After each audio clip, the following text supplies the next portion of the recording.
You're listening to an Airwave Media Podcast.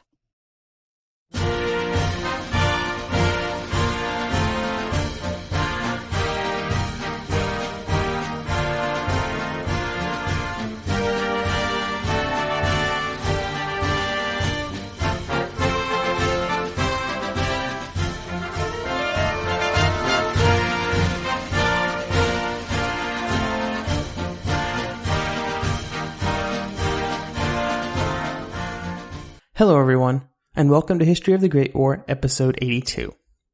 This week, a big thanks goes out to Russell for his donation, and to Brian for subscribing to the show's Patreon campaign. Stick around at the end of this episode, where you'll get a special preview of the latest premium episode for Patreon subscribers on neutral Spain during the war. Last episode, we discussed in very brief form the history of Ireland in the lead up to the First World War.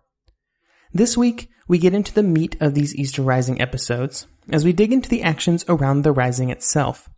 We start where it started, with who planned it and what they planned to do. We will then move into the story of how it almost did not happen, before talking about the first day of the Rising, on April 24th, 1916. The beginning of the Rising would see groups of men move out all over Dublin to take over various areas of the city. Unfortunately for the rebels, they would make a few key mistakes that they would desperately regret as the week wore on. We will cover all of these moves before touching very briefly on how the British responded on the first day, or more accurately, why they did not respond.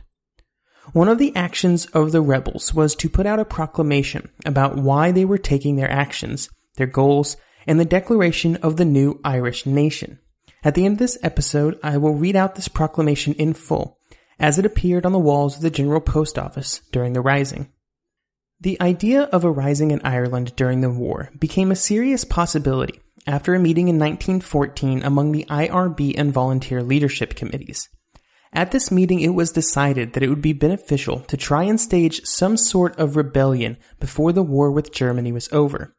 The distraction of the British government and army on the continent was just too good of an opportunity to waste. With this goal in mind, a committee was created to plan a rising, and its first two members were Tom Clark and Sean McDermott. This committee would be called the Military Committee, and eventually it would be made up of all the key players of the rising. Along the way, Clark and McDermott would also bring aboard Joseph Plunkett, Thomas MacDonagh, Eamon Keint, and Patrick Pearse. All of these men would be critical to making the rising a reality, and they would all play their roles in the planning and execution of the Rising for 1916. The task that this group had in front of them was a big one. It had to somehow plan and execute a rising, possibly involving thousands of volunteers, in complete and total secrecy. This was obviously a big hurdle to overcome. If the British and Irish authorities found out about their intentions, they would be almost certainly doomed to failure.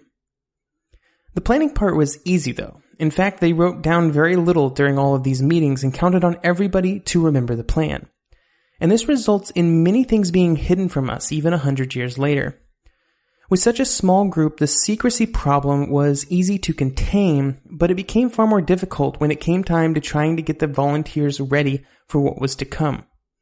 Executing an actual rebellion, during which many volunteers would probably die, was a big leap for the average man, who for years had been asked for nothing more than a bit of time, a few days of weeks.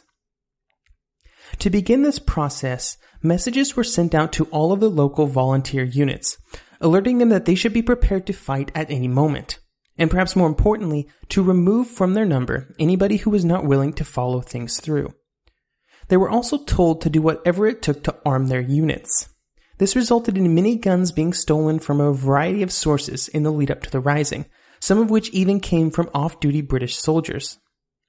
However, even with these efforts, it was impossible to close the huge gap between volunteer numbers and the weapons that were available to them. One of my sources gives the numbers at 2,000 rifles for 15,000 men in the volunteers. One of the problems with the planning was that the military council themselves did not know precisely when the Rising would happen.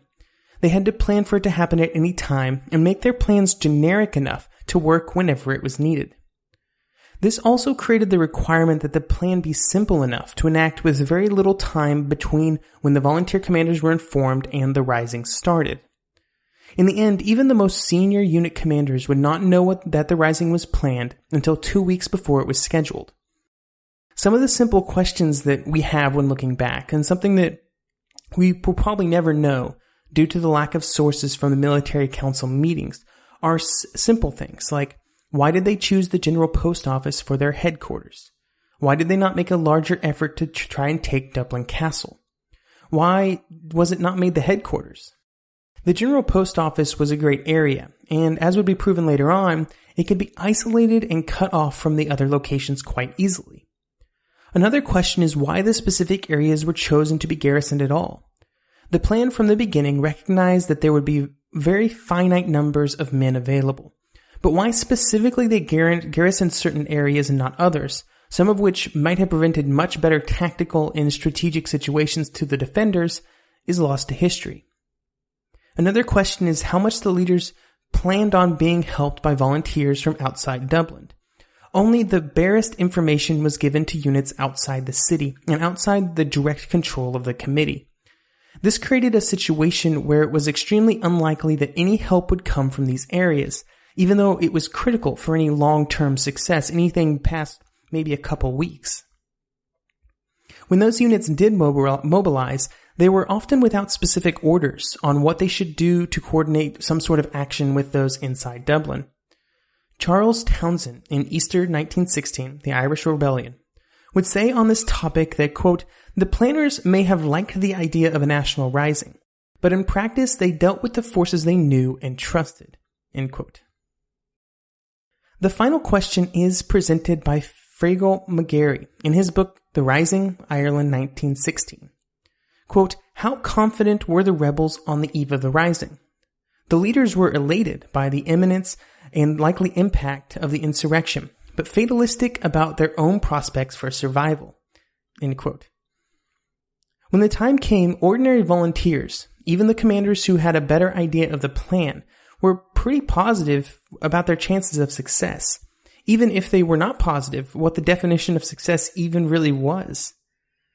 While we have all of these questions, at the very least, it can be said that the committee was successful at keeping the plan almost entirely secret before the event happened, although they were helped by some mistakes in the British and Irish governments. The leadership in Dublin knew almost nothing about the rising that was coming until it happened, maybe a few days before, even though at least 5 different groups within the British government had evidence in hand of what was going to happen, but they all chose not to forward it on to Dublin. So remarkably, a plan months in the making, involving thousands of people in the end, was completely unknown to the most important people who needed to know, the British and Irish leadership at Dublin Castle. As with all good stories, even though the plan was mostly kept secret, there were still some problems.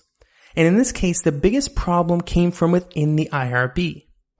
The root of the problem was that the military council did not report to the rest of the IRB leadership. This was ostensibly a security consideration. Because of this fact, when the rising was planned, it was not known by other members of the IRB leadership, including one Ian McNeill, who was the leader of the volunteers. McNeill was in favor of the rising, but only in the case of the British trying to extend the newly enacted conscription laws into Ireland. He just felt that doing it that way was the only way to gain the proper amount of support within the country. Since by Easter 1916 this had not happened, he was very concerned when he found out about the plan.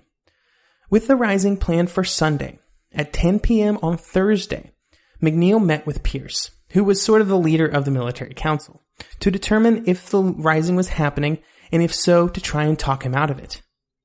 When Pierce was adamant that it was indeed going to happen on that Sunday, McNeill told him that he would do everything in his power to make sure that it did not.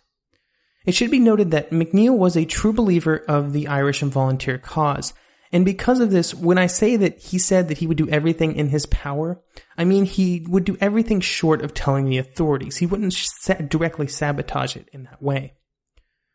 What he did do was send out an order to all volunteer units, both in and outside of Dublin. In this order, he stated that they should ignore any orders sent out by Pierce. On Saturday, he would send out another order to take it a step further and say that, quote, volunteers completely deceived. All orders for special action hereby cancelled. and on no account will action be taken." End quote. This threw the leadership of the rising into a bit of a conundrum less than 24 hours before it was supposed to happen. With McNeil's order, it was clear that there would be confusion if another order came out to execute the rising, and it was almost certain that the number of men available would be reduced. Weighing these facts, the council still decided that they should launch the rising, but it was delayed until Monday. The precise reason for this decision was made another casualty of the lack of written records, but what really matters is that they made it. When orders were sent out for mobilization in Dublin for Monday, there was the predicted massive confusion among the volunteer regiments. This confusion was twofold. First, a good number of volunteers had not even received the cancellation of Sunday's orders in time, and had turned out for the ordered weekend maneuvers. When these maneuvers did not happen, the men went home. And the second bit of confusion was that a good number of them went on previously planned Easter holidays. To illustrate how big of a problem this was, while the numbers are not entirely certain, it is likely that more volunteers showed up on Sunday when everything was canceled than on Monday when it happened for real. There was one positive that came out of McNeil's order, and that was with the authorities, who had begun to hear some rumblings that some sort of volunteer action was coming. When they received word of McNeil's orders, they assumed that whatever was planned had been cancelled, and there was nothing to worry about. Historians seem to think that the results of McNeil's order is somewhat inconclusive, mostly based on the fact that it's not clear how it decisively changed the outcome. About all that can be said is that it certainly reduced the number of volunteers who mobilized on Monday. But even if they had all that they planned, what more could they have really accomplished? The order to mobilize on Monday was not sent out to volunteer units until Monday. Many of the commanders only had an hour notice before their units were supposed to begin moving out to their objectives. This resulted in unit commanders rushing around trying to notify everyone in their units. The chaos that would ensue would ensure that a large number of volunteers could not be reached or simply chose not to obey the summons. Part of the decisions made to ignore the summons was because of McNeil's orders. Some of it was because of men choosing instead to keep with their plans for the day. All of this resulted in a situation where only small pieces of units would end up mustering out on the first day. Liam Tobin, one of the men that did mobilize, would say that, quote, "I had often seen our company, C Company of the 1st Battalion, muster a bigger number than the whole battalion did on that Monday." End quote. The numbers at the beginning of the week were very disappointing, with total numbers not coming close to 1,000. This number would grow throughout the week as it became clear what was happening, but it would never come close to the numbers that the planners anticipated, which was at least 2,500. This put the various unit commanders around the city in a pretty tough spot. They had orders to occupy certain buildings and areas around the city. Now, these areas had been arranged in a way to create a roughly solid perimeter and also to support each other. Now that there were not enough men to occupy all of these objectives, the units really needed to be coordinated from Central Command and the GPO to occupy different areas. However, this coordination from the GPO was not present, and very little direction was given to the individual unit commanders. This would mean that the commanders were forced to make decisions for their men without a good understanding of what everyone else was doing. This would often put their men into positions that were horribly placed when looking at the city as a whole. Sometimes the men would be spread too thin, sometimes they were simply in bad positions. For the men that did appear and were put into these positions, they quickly started to determine that this was not just another drill. This was now the real thing. Many had shown up in civilian clothes. Most of them did not have a choice without any form of official uniform. This is an important fact to remember for later, when the British start engaging the rising and the difficulty that they would have in trying to tell who was and who was not a rebel inside central Dublin. As the various units marched throughout the city, they generally were not initially paid much attention by the civilians. It was not that abnormal for groups of volunteers to be marching around Dublin, so it probably just seemed like a sort of normal Monday. For the men who did show up, and the ones who were able to meet up with their units, it is time to discuss what these men did. And for this, we are going to break it down into 3 different sections. First, we will discuss the taking of the General Post Office, or GPO, as I've mentioned a couple times now. Then we will look at what happened at Dublin Castle, and then finally we will take a short whirlwind tour around the rest of the city to see where and how the various garrisons posted up in their buildings for the week ahead. At about 10:50 a.m. on the 24th, the headquarters battalion, as it would come to be known, moved towards the GPO.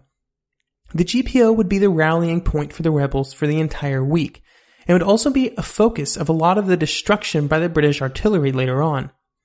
It was located on Sackville Street, and this area would be the strongest garrisoned of any of the areas around the city.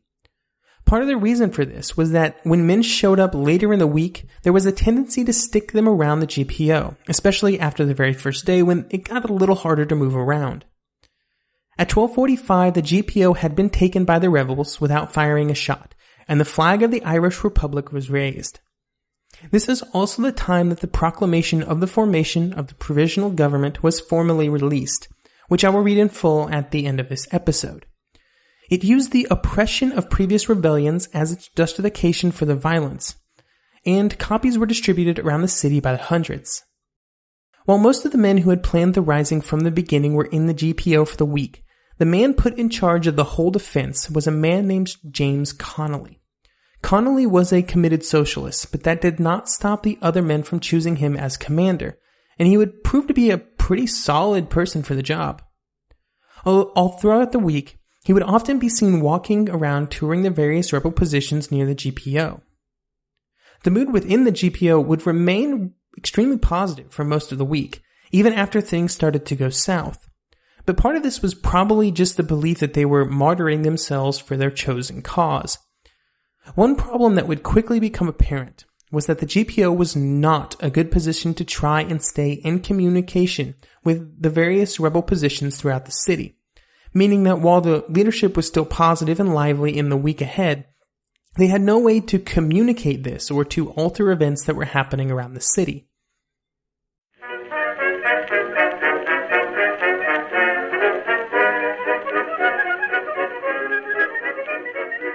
The one truth about human history is that change is inevitable. But the one thing that has never changed is that humans need food to survive. There are many ways to get that food, but one of the easiest ones is Factor. Factor delivers ready-to-eat meals right to your door. All you have to do is heat them up and dig in. In 2 minutes, you can be eating tasty keto or vegan options, or any of their 35 options that they have available every week. So you can choose maybe the cheesy garden herb chicken, maybe the Santa Fe green chili beef skillet, or perhaps the Caribbean spiced tofu. It is all delicious, and if you have a bit of a sweet tooth, Factor still has you covered with a wide range of snack and smoothie options. Chocolate mocha cheesecake, snickerdoodle macaroons. Any of that sound good? And don't worry, even the tasty stuff is dietitian approved. Head over to factormeals.com/GW50 and use code GW50 to get 50% off. That's code GW50 at factormeals.com/GW50 to get 50% off.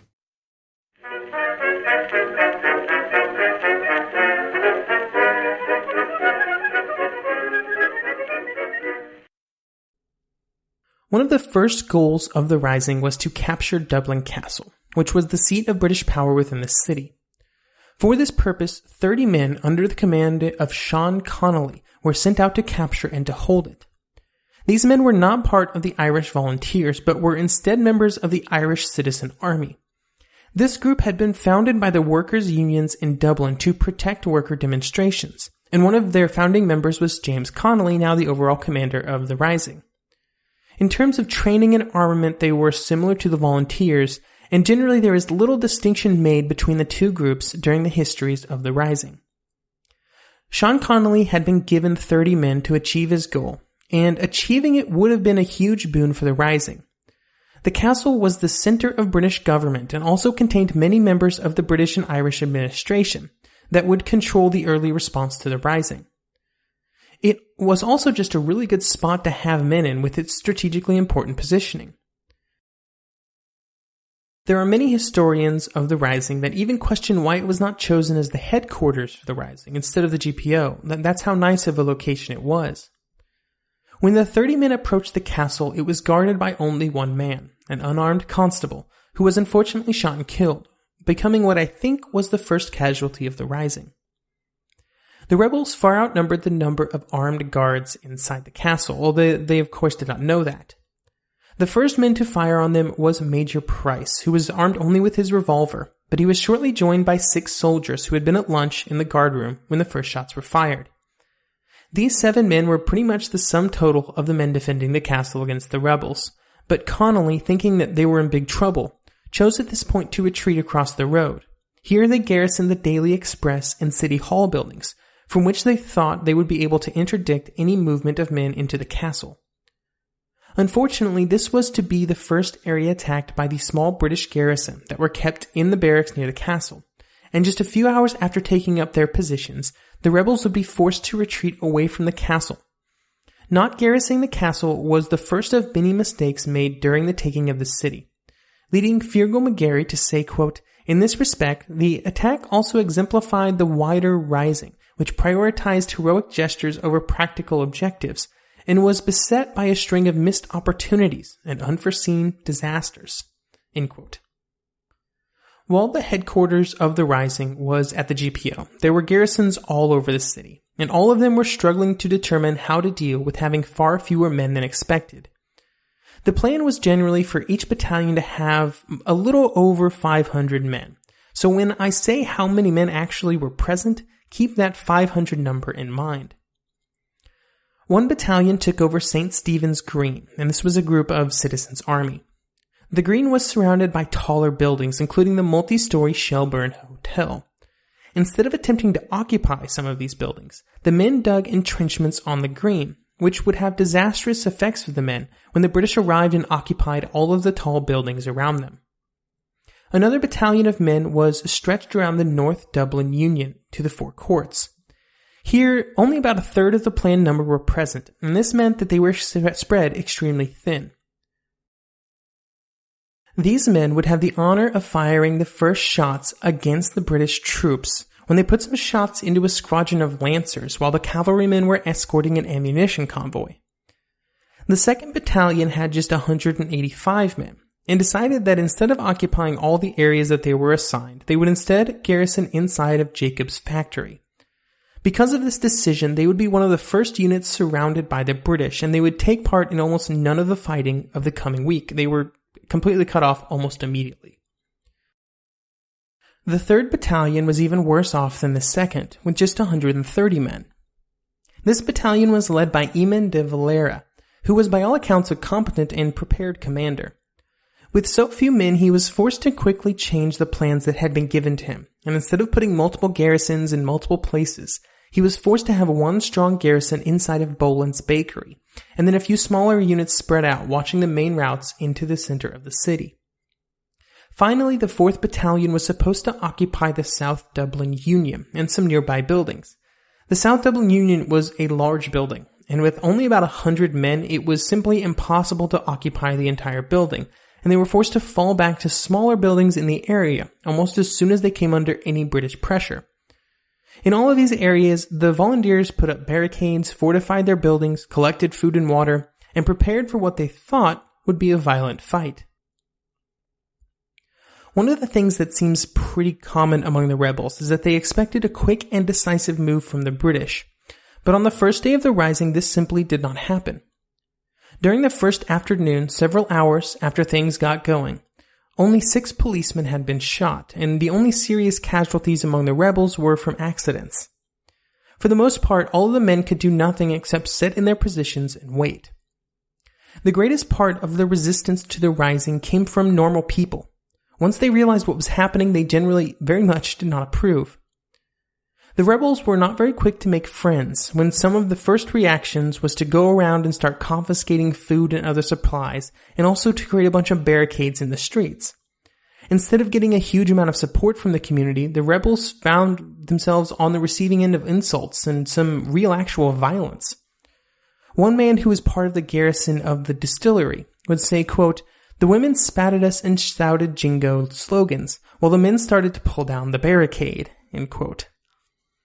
In general, most of this resistance came from the lower classes in Dublin, which were most of the people in the area that the rebels had chosen to occupy. The South Dublin Union, for example, was the largest poorhouse in the country, and other areas around it were just as bad off. The resentment from these citizens was mostly because many could not afford to not be able to work for any length of time, if only from the perspective of lost income that they needed to buy food, let alone whatever would happen if the British showed up and the fighting started. As it was, the rising would be a real hardship on a good number of Dublin citizens, something that we will revisit later when we talk about the results and aftermath of the rising. However, even though these groups did not like the rebels, some among them did take advantage of the situation to do a bit of looting, which in the years after the rising were sometimes attributed to the rebels themselves, although there's very, very little evidence that that was actually the rebels doing the looting. On the first day, there were a few small skirmishes around the city, but for the most part, normal people had little to fear from the rebels or the British snipers that were posted around them. During this period, the biggest threat to the volunteers as an organization was boredom and slow decay of discipline, which was helped by all the rumors that were being spread around the city like wildfire. This fostered a wide variety of expectations from unit to unit, since nobody really had any idea of what was happening in other parts of the city, let alone in the country as a whole. The rumors went from the severity of the British response to the countryside mobilizing and marching on Dublin to the most absurd, which involved large numbers of Irish Americans being landed on the coast to come to their assistance, which was obviously completely untrue. When the rising started, there were around 200 women who would be present and ready to do their part. There were originally no official mobilization orders for these women, but this would be sent out later at their insistence. Even though the proclamation at the GPO spoke of equality, it was not often present for the women of the rising. At the beginning, the women who showed up were often told to go home, by the unit leaders or by the commanders, most of which believed that now that the fighting had started, there was no place for women. On the somewhat rare chance that they were accepted into the units, they found their roles to be rigidly demarcated by gender. They were not allowed to take part in the actual fighting, and they were often relegated to cleaning or food preparation. Even though the most supported members of leadership thought that this was the only way that women could contribute to the rising in the early days. And when the British began to appear in large numbers, most of the women were strongly encouraged to leave altogether. Even with all of the prejudice that they were experiencing, the women did find a way to contribute to the rising. Due to similar prejudices amongst the British soldiers and commanders, the women were often able to move around Dublin far more freely than the male rebels. This meant that they were ideal dispatch carriers and as a method of moving weapons, ammunition, and supplies along the various rebel-held buildings. Even when it would have been suicidal for any man to attempt a similar action, they were able to go mostly freely. They were still in danger, though, especially later on in the week when the British started to catch on to what was happening. So with the rebels spreading around the city, why was the British response far slower and weaker than they expected?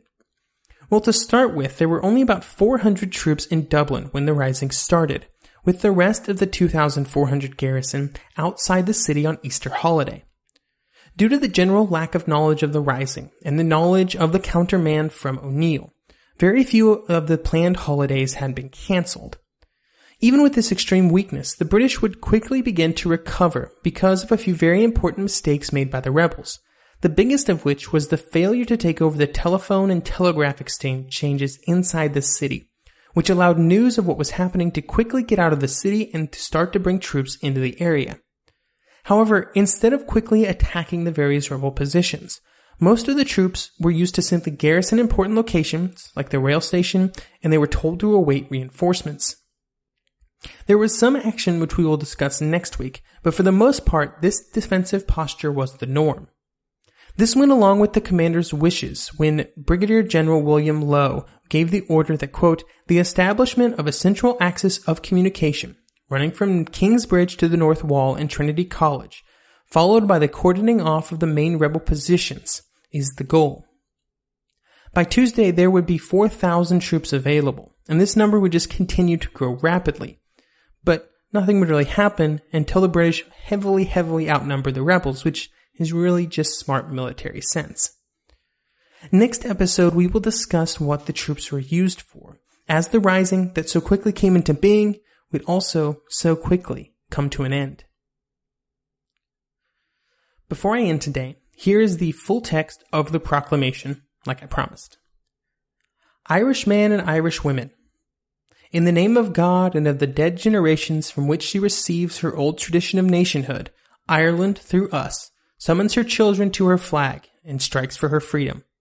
Having organized and trained her manhood from her secret revolutionary organization, the Irish Republican Brotherhood, and through her open military organizations like the Irish Volunteers and the Irish Citizen Army, having patiently perfected her discipline, having resolutely waited for the right moment to reveal itself, she now seizes that moment, and supported by her exiled children in America and by gallant allies in Europe, but relying in the first on her own strength, she strikes in full confidence of victory.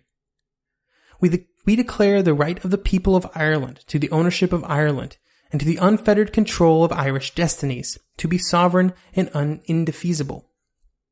The long usurpation of that right by a foreign people and government has not extinguished the right, nor can it ever be extinguished except by the destruction of the Irish people. In every generation, the Irish people have asserted their right to national freedom and sovereignty. 6 times during the past 300 years, they have asserted it in arms. Standing on that fundamental right, and again asserting it in arms in the face of the world, we hereby proclaim the Irish Republic as a sovereign independent state. We pledge our lives and the lives of our comrades in arms to the cause of its freedom, of its welfare, and of its exaltation among the nations. The Irish Republic is entitled to, and hereby claims, the allegiance of every Irishman and Irish woman. The Republic guarantees religious and civil liberty, equal rights and equal opportunities of all of its citizens, and declares its resolve to pursue the happiness and prosperity of the whole nation and all of its parts, cherishing all the children of the nation equally, and oblivious of the differences carefully fostered by an alien government, which have divided a minority in the past. Until our arms have brought the opportune moment for the establishment of a permanent national government, representative of the whole people of Ireland and elected by the suffrages of her men and women, the provisional government, hereby constituted, will administer the civil and military affairs of the Republic in trust for the people. We place the cause of the Irish Republic under the protection of the Most High God, whose blessings we invoke upon our arms, and we pray that no one who serves this cause will dishonor it by cowardice, inhumanity, or rape. In this supreme hour, the Irish nation must, by its valor and discipline, and by the readiness of its children to sacrifice themselves for the common good, prove itself worthy of the august destiny to which it is called. Signed on behalf of the Provisional Government. Here's a special preview of premium episode number 7, available for Patreon subscribers to the podcast over at patreon.com/history of the Great War. After our quite lengthy discussion of cavalry during the war, we now change over to discussing neutral Spain and how it was affected by the war that was going on around it. This is a topic that I started researching after a listener from Norway contacted me and wanted to discuss what was happening in Norway during the war. And the listener was asking a lot of questions that I straight up didn't know the answers to. So the research began. And oddly enough, I found way more research material on Spain than on the Scandinavian countries, so that's why this episode is happening first. I like this topic a lot, and I think it is very underserved and general in generally available English literature. Because Spain did not actively participate in the war, it seems to be mostly forgotten in most of the writings, generally warranting only a sentence in most large histories. This leaves us with sort of a blank canvas where most people don't have a lot of knowledge of what was happening in Spain, and hopefully I can start to fill in that picture for you today. This episode will actually start by discussing the events in Spain before the war, because I fear that much like Ireland in the main episode this week, most people don't have a lot of background knowledge about Spain, other than maybe it was a giant colonial empire and then it wasn't. While this is true, there was a vast number of reasons that Spain was no longer a giant colonial empire, and while we will not cover the entire story today, although that could basically be an entire podcast by itself, we will briefly touch on some of the problems Spain was having in the years before the war. The truth was that Spain was never in a good position to enter the war with any hope of profiting from it in any way. One of the fantastic sources for this episode is Spain and the First World War, Neutrality and Crisis, by Francisco J. Romero Salvado. And he has this in his introduction, and it seems appropriate to add here. Quote, "The European conflict brought about enormous social and economic strains, which, by strengthening the hand of the national bourgeoisie and working classes against the traditional supremacy of the land-owning oligarchies, altered the relations of forces in most countries. Food shortages, economic dislocation, social distress, scarcity, and inflation produced the political awakening and ideological militancy of the masses. Under these pressures, the existing forms of hierarchical, clientelist, and elitist politics broke down. The traditional governing elites found it impossible to put the clock back and return to the world of 1914. End quote. That's lengthy. There's a lot of big words there, but it sort of summarizes what would happen in Spain during the war. Many of the events in Spain during the war would lead directly into the Spanish Civil War, all the way up into 1936. That is how far-reaching the effects would be. We will not be discussing these later events during this episode. Instead, we will focus on three main questions. First, why did Spain remain neutral during the entire war? Second, what happened in Spain during this period? And third, how did these events affect Spain and its people in the post-war world, which then set it up for all these later events? Now I'm going to fire off 3 quotes here to set up the rest of the episode, and hopefully give you some things to chew on while the rest of the episode plays. Here is Carolyn S. Lowry from her work At What Cost? Spanish Neutrality in the First World War. Quote, "The belief that neutrality would enhance its status as a great power proved false, and the Spanish Empire ceased to have any influence. Even more powerless and divided, Spain emerged from the war a mere shadow of its former self." End quote. And here is Louis Aragostain, who was a Spanish journalist after the war, who would break down the war into 3 distinct phases for Spain. Quote, "During the initial period of the conflict, it was followed as if it was a game, and people even placed bets on as a horse race. A second and critical period in 1915, when the Spaniards started to take sides, and the final and active phase was already evident in 1916, coinciding with the movement of agitation and mobilization around the neutrality question." End quote. Finally, I will close this lengthy introduction with a quote from the Spanish ambassador to Switzerland, who would say after the war that, quote, "Looking back on them, the war years, now they seem equally incredible, so fantastic and horrible were the things they brought in their wake, even to the inhabitants of the neutral countries. For through the screen of well-guarded frontiers there seeped all the backwash of war."